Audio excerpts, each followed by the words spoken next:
नमस्कार साथियों, आप सभी का स्वागत है मेरे चैनल विद्यार्थी में। आप सभी के लिए आज फिर से एक और मैथ्स का लेसन प्लान लेके आया हूँ, जिसका प्रकरण है अनुपात।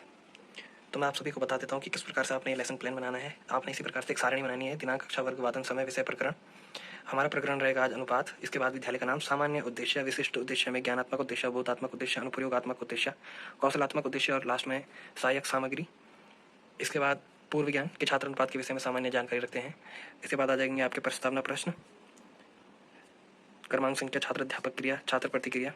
पेन व पुस्तक दिखाते हुए यह क्या है, यह एक पेन और पुस्तक है। यदि पेन का मूल्य 10 रुपये और पुस्तक का मूल्य 20 रुपये है तो किसका मूल्य अधिक होगा?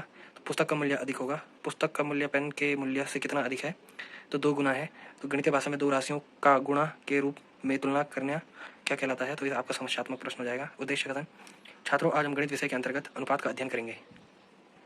एक बार मैं आपको पूरा दिखा देता हूँ। इसके बाद आएगा आपका पहला शिक्षण बिंदु। पहले आपने इस प्रकार की एक सारणी बनानी है। क्रम संख्या, शिक्षण बिंदु, अपेक्षित व्यवहार परिवर्तन, शिक्षण अधिगम, छात्र अध्यापक क्रिया, परिस्थितियां, छात्र प्रतिक्रिया, शिक्षण विधि, लास्ट में मूल्यांकन। पहला शिक्षण बिंदु है अनुपात। तो आपने उसमें एक विकासात्मक प्रश्न इस प्रकार से बनाने हैं कि लकड़ी दिखाते हुए यह क्या है?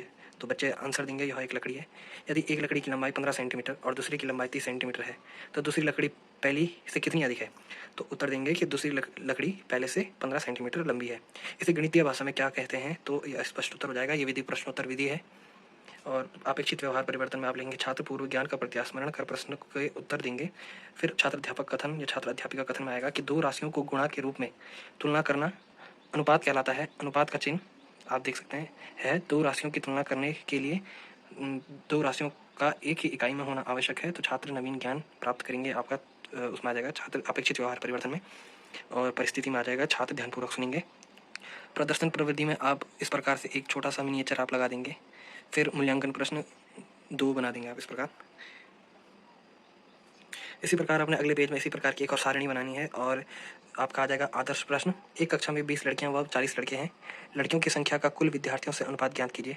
तो आप इसमें विकासात्मक प्रश्न बनाएंगे कि कक्षा में कितनी लड़कियां हैं? तो कक्षा में 20 लड़कियां हैं। लड़कियों की संख्या का अनुपात विद्यार्थियों से अनुपात किस प्रकार ज्ञात होगा? ये आपका स्पष्ट उत्तर प्रश्नोत्तर विधि। छात्र अध्यापक या छात्र अध्यापिका कथन प्रश्न में दिया है लड़कियों की संख्या बराबर 20, लड़कों की संख्या बराबर 40, कुल विद्यार्थियों की संख्या, लड़कों की संख्या धन लड़कियों की संख्या। तो 20 + 40 बराबर 60। लड़कियों की संख्या का कुल विद्यार्थियों से अनुपात लड़कियों की संख्या बटे कुल विद्यार्थियों की संख्या। तो 40/60 बराबर होता है 2/5 बराबर 2:3।